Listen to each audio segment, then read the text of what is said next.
Hey, so I hope everyone watching is doing well.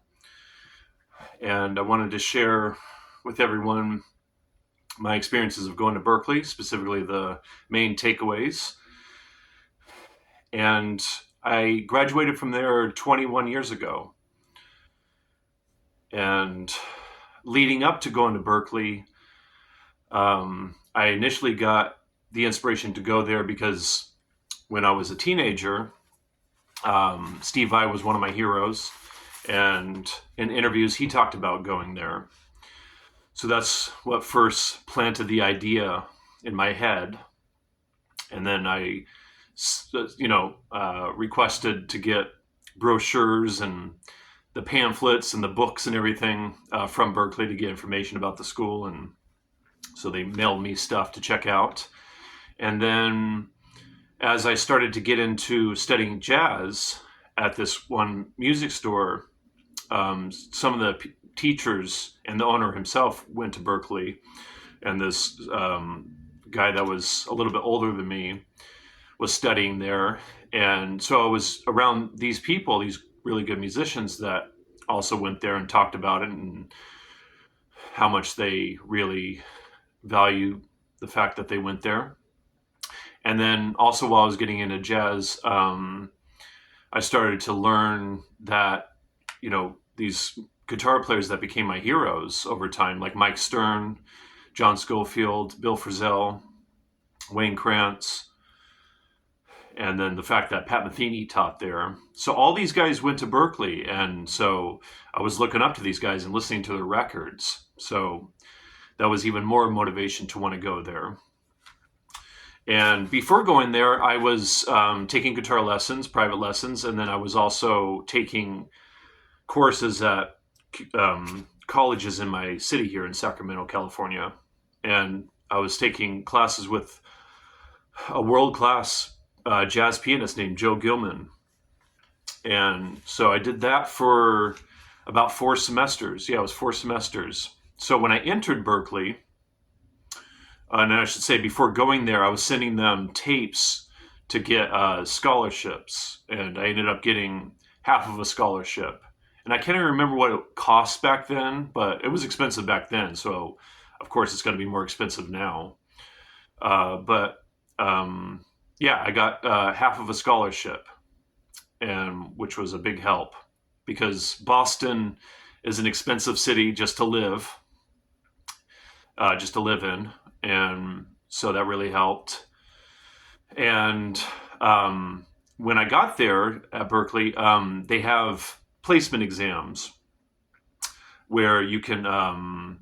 They basically want to know where you are as a music student, how much knowledge you have, and then also they listen to you play, and it's a whole intense entering into the school. So I was able to test out of a year's worth of courses. So I ended up going there for 6 semesters, and my second day at Berklee was 9/11 when the Trade Center went down. So my second day at Berklee was the school was closed. So that was kind of a shock. Not only being in Boston, being a little very different from Sacramento, the culture there. So that was a bit of a not a shock, but a little bit of a adaptation and just getting used to the environment and then also that happening. So anyways, got back on track the next day and started taking courses. And let's see.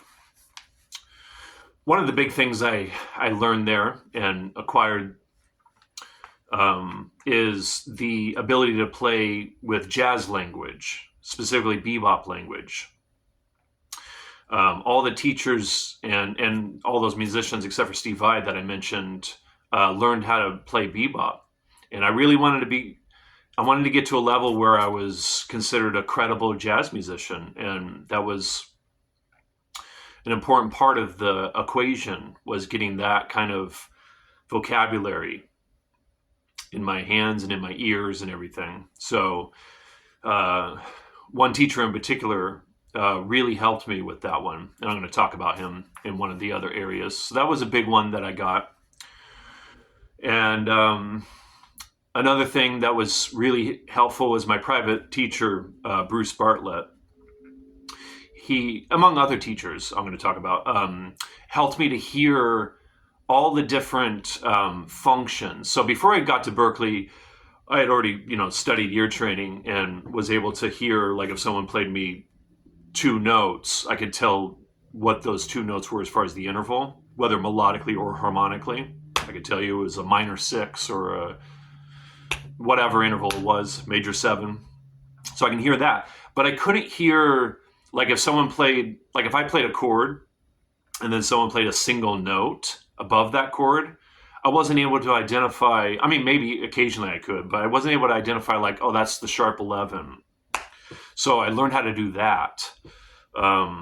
So either I could, I got to where I can do that, which was a big deal, And then also along with that is this exercise that Mick Goodrick showed me, where he would play random chords, or no, he would play random chords. I didn't know what they were. I couldn't see his guitar or anything, and then I had to, by ear, play along with those chords. And so that's something I really got together, that Mick Goodrick and other teachers helped me to get that together, to be able to, as soon as he plays a chord and then I play a note, I could tell what that note was in relation to the chord right away, and then I can adjust and then play, because I could hear, oh, that's a minor seven, that's the six, so that means it's this chord, you know what I mean, that kind of thing. So that was a big one, getting the ear developed in that way. And also, it wasn't, I'm sure it helped, but it wasn't something I really felt like I took from it. But, sight singing, I didn't really do that before going to the school, which I really didn't want to do, but, being able to, like, on a page, see a melody and then be able to sing it, basically I can hear what's going on. So it forced me to have to do that stuff, and kind of along with that, this is point number 3, or takeaway number 3 here, is connecting my ear. My private instructor really helped me to connect my ear with what I'm playing, like the melodic ideas and rhythmic ideas and stuff like that. Like, just, whatever I'm playing improvisationally, specifically, whatever I'm coming up with, he taught me how to connect what I'm doing with my ear. So that was really huge. So for the first, let's see, the first 4 semesters, I was just getting my ass kicked badly, and I would have moments here and there of sounding good or decent or whatever. I did get into the school and I did get a scholarship, so but specifically in playing jazz, because before going to Berklee I was playing jazz and studying it, but I was mostly a rocker. I was in a black metal band, a very kind of technical black metal band. So learning how to play jazz, like, in a credible way was quite a monumental task to take on. So I was just getting my ass kicked. But my last 2 semesters, my teachers were starting to say I was sounding good. And Wayne Krantz, and then my last, and Hal Crook, who I'm going to talk about. And then my last semester, I took private lessons with Mick. I took a class with him prior to that in one of my previous semesters. But my last semester, I studied with him. And it was just a sense of validation and confidence to hear someone like Mick Goodrick, for instance, and Wayne Krantz say that I'm sounding good. Specifically with the jazz stuff. So, it's just validation and confidence. It's like, if these guys are saying I'm sounding good, then I have to be on the right track, because these are my heroes, So takeaway number 5 is courses that were based on, I took courses that were based on Jerry Bergonzi's books. And the courses were taught by his actual bass player, Dave Santoro. And I took 3 different semesters of it. And this is one of the, I think Jerry Bergonzi's he's got 7. And these are just fantastic books. Jerry Bergonzi's just a monster musician.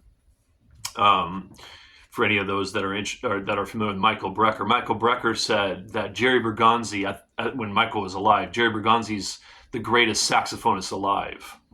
You know, he's not very well known, but monster musician. So he wrote these books. So I took courses based on these books and just learned so much. I mean, not just the specific information, which actually reminds me of an important point. You know, when we go to these music schools and we pay a lot of money, it's not just the information, you know, that you're paying for. It's tons of other stuff that I'm already talking about, right? You know, I think that's just important to keep in mind. But yeah, that was really helpful, and those courses were awesome. Yeah, so then let's see, 1, 2, 3, 4, 5, 6. Yeah. So 1, 2, 3, 4, 5. Sorry, I just want to make sure I get this right. I screwed this up in another video. So number 6 here is, yeah, I already mentioned it, but studying with Wayne Krantz and Mick Goodrick in particular was huge for me. Really big.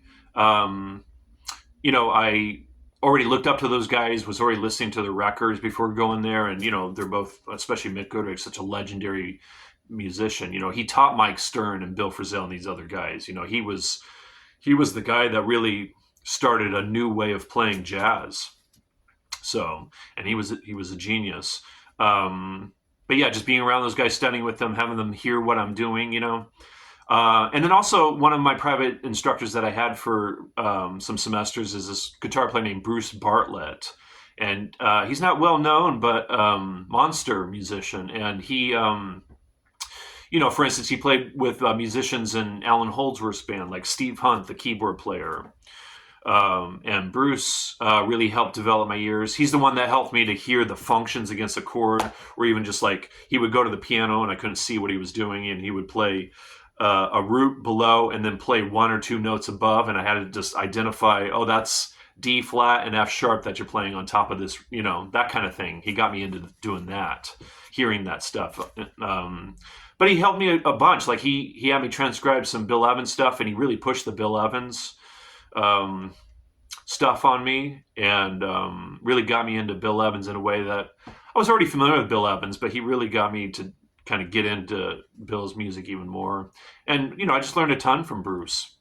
And then Hal Crook, he's a legendary jazz musician. Again, one that's not really quite as well known as some other people, but he wrote some books that were pretty seminal jazz books about how to practice and stuff. So I studied with him privately, and yeah, I studied with him privately. Actually, I had to take a train outside of Boston to get to his studio. It was like an hour train ride to his studio outside of Boston in the freezing cold. But yeah, he's amazing. And then another another takeaway is just being in a concentrated environment that really pushed me. You know, you're constantly surrounded by musicians, students that are pushing themselves, which inspire you and push you. And then just being around all these great teachers and stuff, just constantly, you know. So being in that concentrated environment really pushed me hard, you know, it got me to go to higher levels of ability and knowledge and everything. Let's see, 1, 2, 3, 4, 5, 6, 7. So number 8, I took, it wasn't my main focus, but I took classical composition courses that were very instructive, very helpful for me to understand how to write classical compositions, specific types. And one of them in particular is writing fugues. So I wrote fugues, 2, 3, and 4 part. I guess fugues would be specifically 4 part counterpoint. But I took semesters before where I learned how to write 2-voice, textured compositions, and then I got into 3 and 4 part counterpoint compositions. So yeah, learning how to write fugues. Those were the the finals. I had to write fugues. And so that was huge, just learning how to do that. And I ended up using one of my classical compositions on an album of mine called Clear. It's a song called Song and I. It's on YouTube. It's called Song and I. It's just, I played it on a classical guitar. I didn't really know how to play classical guitar at the time, but I had this tune and I used it on that record. And yeah, so point number 9 is just hearing great musicians. And for instance, I got to hear in a very end, it was like me and 49 other musicians got to hear Pat Metheny and Mick Goodrick do a duo. So I was like this close to um, Mick Goodrick and Pat playing together. And so that was really really cool. And Pat Metheny would stop in and do clinics while he was on tour. A couple times he stopped by, so just to be there for his clinics, and then there for Tim Miller's clinics, or Mick Goodrick clinic, or Wayne Krantz clinic. It's just like clinics constantly. As a student, you can just go to all of them. They were happening 5 days a week. You can pick and choose whatever ones you wanted to go to among taking classes and stuff. So it was just awesome, to hear and listen to these musicians play and talk about music. And then kind of the last point here is just it became part of my resume, and here I am wearing the sweatshirt that I really like. It's just, I got into teaching guitar right away, and just, letting people know that I did graduate from this school adds credibility. It lets people know that I take it seriously and I do have some amount of knowledge and ability that I can impart on people. And yeah, it just kind of is part of my life story and part of my resume.